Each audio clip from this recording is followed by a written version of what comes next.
وفضلناهم على كثير ممن خلقنا تفضيلا। বনি আদমের মতো দামি কোনো প্রাণী আল্লাহ বানান নাই। পিপিলিকা না খেয়ে মরে না, হাজারো সমুদ্রের প্রাণী না খেয়ে মরে নাই, অথচ আশরাফুল মাখলুক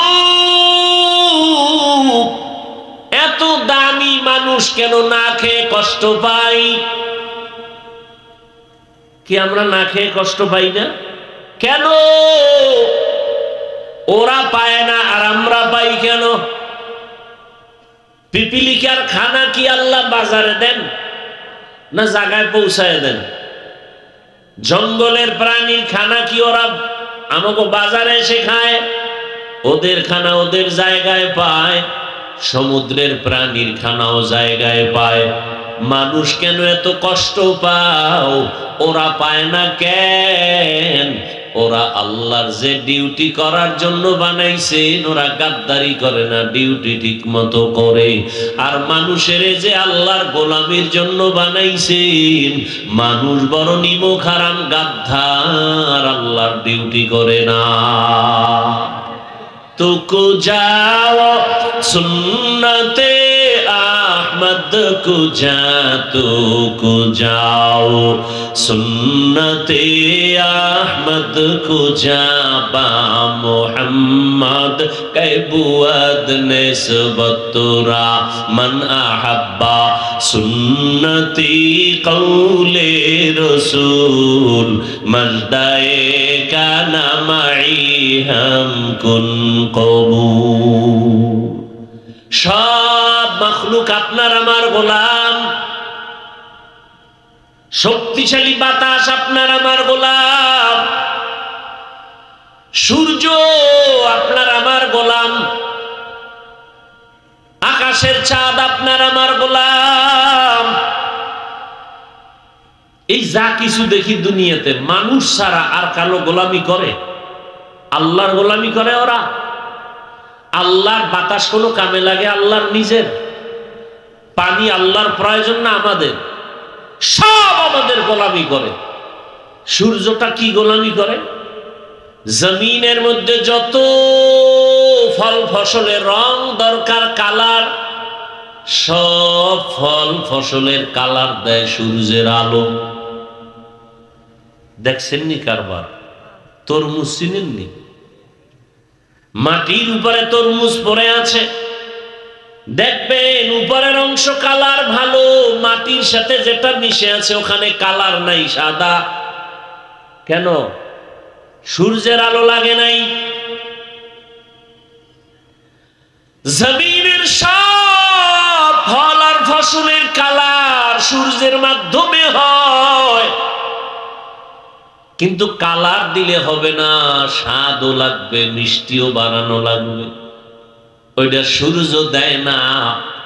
চাঁদের সূর্য থেকে আলো ধার করে আইনা রাতের বেলা চাঁদের আলো দিয়া ফল ফসলের স্বাদ বাড়ায়।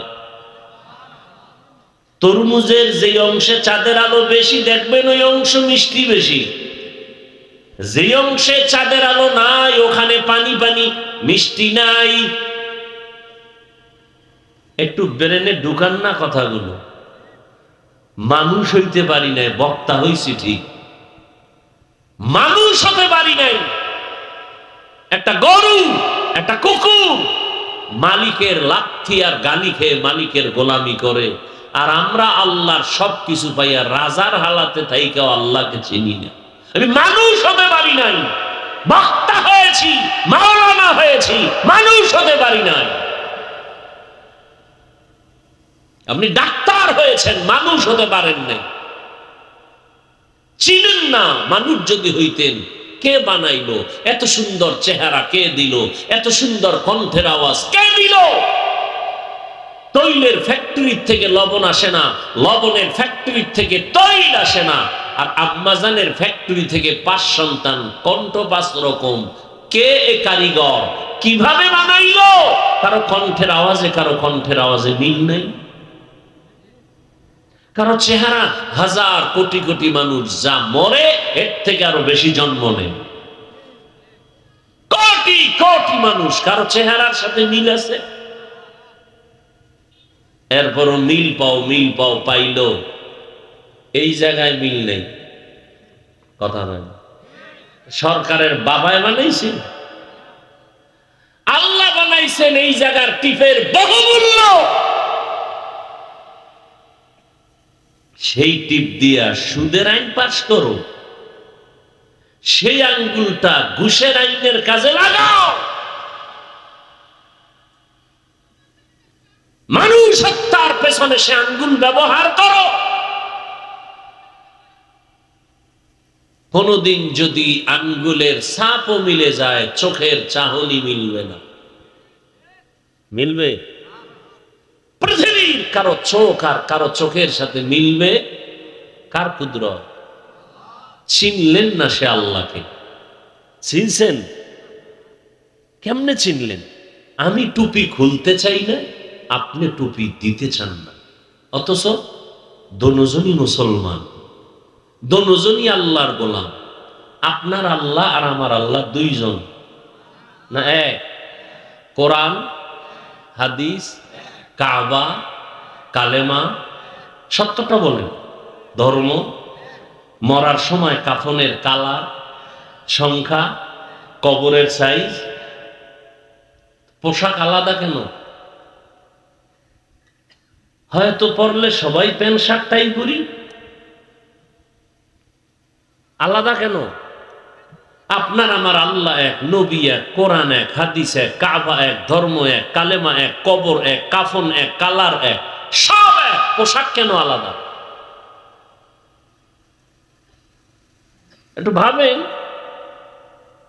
আমি টুপি খুলতে চাই না আর আপনি দিতে চান না, আপনি কত বড় ভিআইপি মুসলমান। আপনাকে টুপির জন্য আলাদা বয়ান দিতে হয় আমার। আমি দাড়ি কাটলে লজ্জা পাই, আপনি রাখতে লজ্জা পান, দাড়ি রাখলে লজ্জা,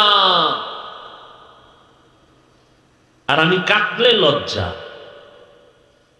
আপনাকে আলাদা দাড়ির বয়ান দিতে হয়, দাড়ি রাখলে এই লাভ এই লাভ এই লাভ, বয়ান দিতে হয়, আপনি রাখতে চান না। আপনি কত বড় ভিআইপি মুসলমান।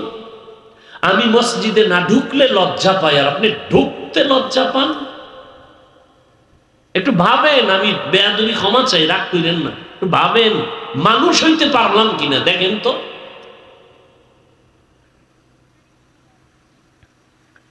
আমি পর্দা না করলে লজ্জা লাগে আর আপনি পর্দা করলে লজ্জা লাগে।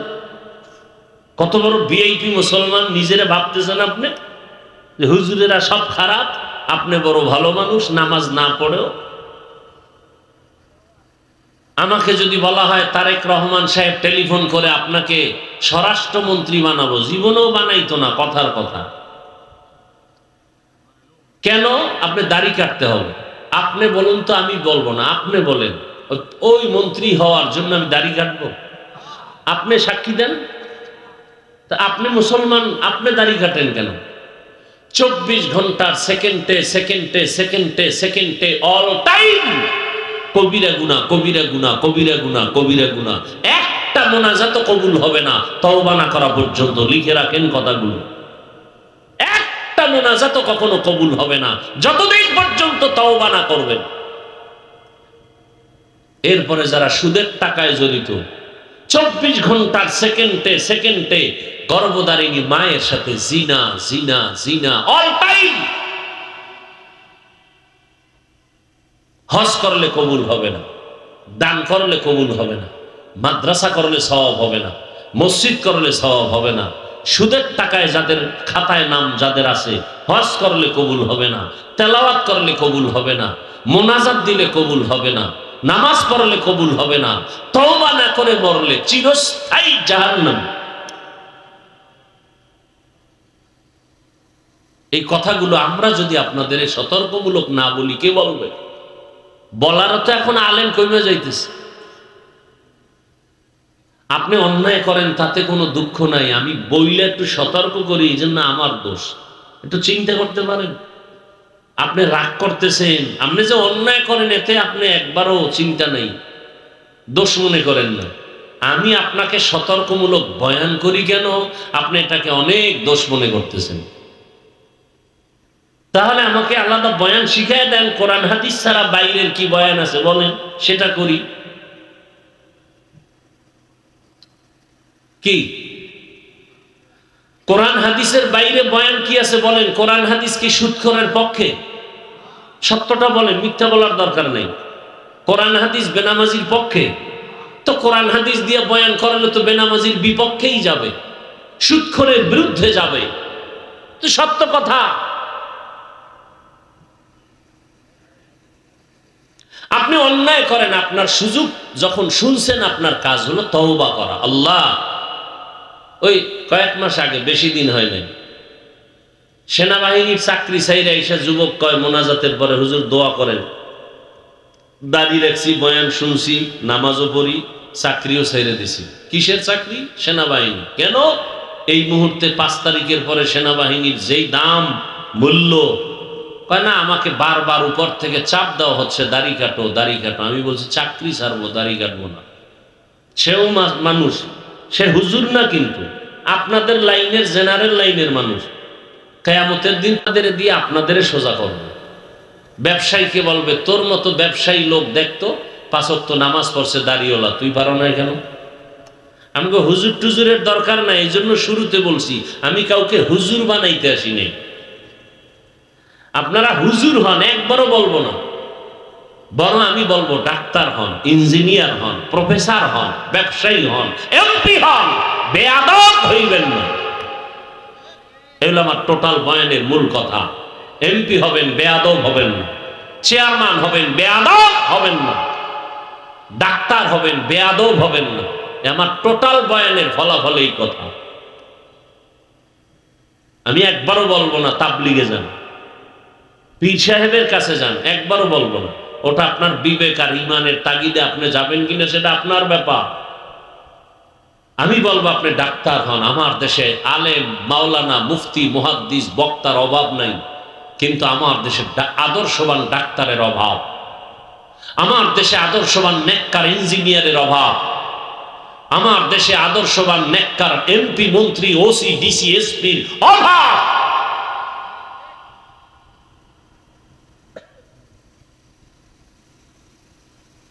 আপনারা মনে করেন দেশ ঠান্ডা, এখনো কত ওয়াজে বাধা দেয় জানেন?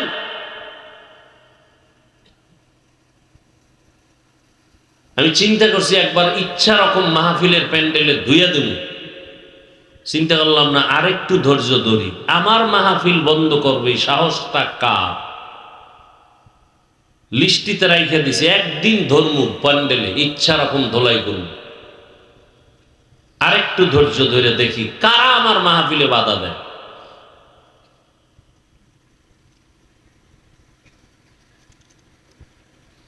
যে বাধা দিবে ওই ওসি, ওই প্রশাসনের কেউ জড়িত থাকলে নাম, গোষ্ঠী শুদ্ধা, এরপর আমি ধর্ম প্যান্ডেলে। আমি এখনো ধৈর্য ধারণ করতেছি। ওই প্রশাসনের ব্যক্তিকে যে বলবে ওয়াজ করতে দেয়া যাবে না, তাকে চিহ্নিত করতে হবে গোটা দেশের মধ্যে, যে আসলে প্রশাসনের নামে সে দালাল হয়ে বসে আছে। চিহ্নিত করতে হবে এদেরকে। আল্লাহর কোরআনের মাহফিলে বাধা দিবে, ও এই দেশে থাকার অধিকার রাখে না। নাম শুদ্ধ বলবো, অধৈর্য ধারণ করতেছি।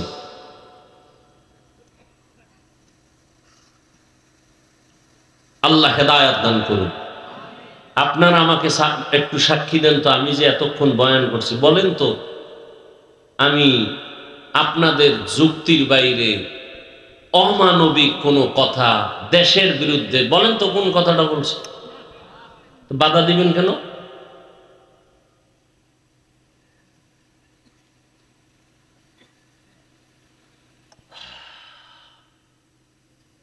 দেশের পক্ষে জীবন দিছি আমরা। করোনার সময় বলেন, সত্য কথা সাক্ষী দেন, সবাই মাস্ক লাগায় ঘুরছেন। বাবায় মারা গেছে, ছেলে কাছে যায়নি। কি সেই সময় শত শত করোনার লাশ আমাদের টুপিওয়ালারা কাঁধে নিয়ে গোসল করায় জানাজা দিয়ে কবরে রাখছে। একজন হুজুরও করোনায় মরে নাই। আর সেই হুজুরদেরকে আপনারা বাধা দিবেন? তাহলে কি আন্দোলন করলেন, কি স্বাধীন করলেন?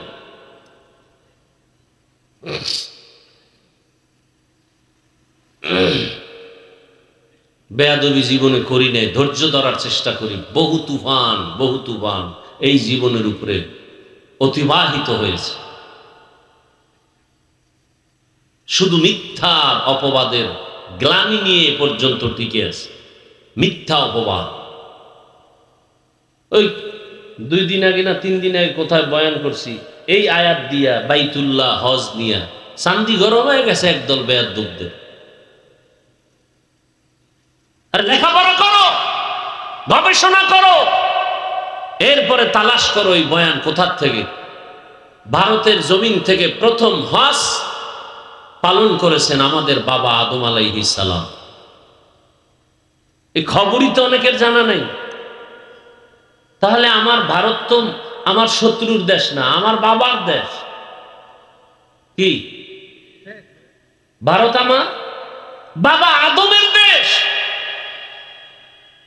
সেই ভারত থেকে 1000 বার হজ করেছেন পায়ে হেঁটে গিয়া বাইতুল্লাহ পয়গম্বর আদম।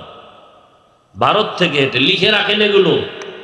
300 বার হজ করছেন, 700 বার ওমরা করেছেন পয়গম্বর আদম।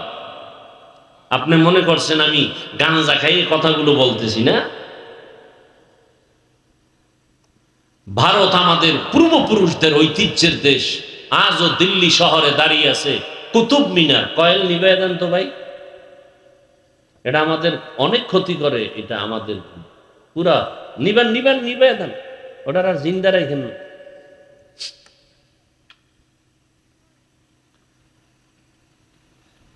কি কথা বলতেছিলাম ভাই? কুতুব মিনার দাঁড়িয়ে আছে দিল্লি শহরে, জানেন কেউ এই কুতুব মিনারের ইতিহাস জানেন? একটা লোকের মাথার চুল বড়, চুলের মধ্যে উকুন হইছে, তার মানে তার কল্লা কেটে দাও। এই বিচার না উকুন ফালাও? কথা বলেন না কেন? উকুন ফালাইতে গিয়া প্রয়োজনে চুল কেটে দাও, কল্লা কাটবে? স্কুলে একটা অন্যায় করছে, ওই অন্যায়কারীকে ধলাই করো, শাস্তি দাও। পুরো স্কুল বন্ধ করে দেয়, এটা কোন নিয়ম? যে অপরাধ করবে সে অপরাধীর শাস্তি চাই। কিন্তু ইতিহাস ভুলাইয়া দিয়া এরপরে উল্টা পাল্টা করবেন। 200 বছরের মতো ব্রিটিশ বেঈমানেরা ভারতকে দখল করেছিল, যেই ভারতে হাজার হাজার আলেমকে ফাঁসি দিয়া রাস্তায় রাস্তায়, কলকাতা, দিল্লি ফাঁসি দিয়ে আলেমের লাশ ঝুলাইছে। সেই ঐতিহ্যের কথা আমরা বলবো না? বাদশাহ শাহজাহান তাজমহল আছে না, তা আমাদের ঐতিহ্য না? সারা দুনিয়াতে মুফতি সাহেবরা ফতুয়া দিতে, ফতুয়ায় আলমগীরি তালাশ করে। শাহজাহান, তার সন্তান আলমগীর, আকবর, এদের ইতিহাস, মোগলদের ইতিহাস, তুর্কি শাসনের ইতিহাস, গোটা দুনিয়াতে বর্তমানে যত ইসলামের খেদমত চলে সব খেদমতের পাওয়ার হাউস ভারতে, দেওবন্দ। অস্বীকার করা যাবে? এখন আপনি বলবেন আমি ভারতের দালাল। আমি বলবো তোমার 14 গোষ্ঠী দালাল। সত্যকে সত্যই বলতে হবে, মিথ্যাকে মিথ্যাই বলতে হবে। কি হেদায়েত পাইয়ে লাইছেন নি কেউ? হ্যাঁ, খারাপ লাগতেছে না? এখনো ঢুকি নাই সেই বয়ানের মধ্যে, এর মধ্যে শুরু হয়ে গেছে জ্বালা।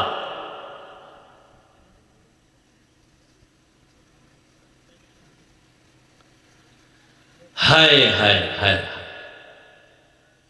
আর 2-4 মিনিট দেখব আপনাদের ধৈর্য, এরপরে আমি মোনাজাত দিয়ে নেমে যাব। এটা আমি দেখলেই টের পাবো, আপনার না বলতে হবে।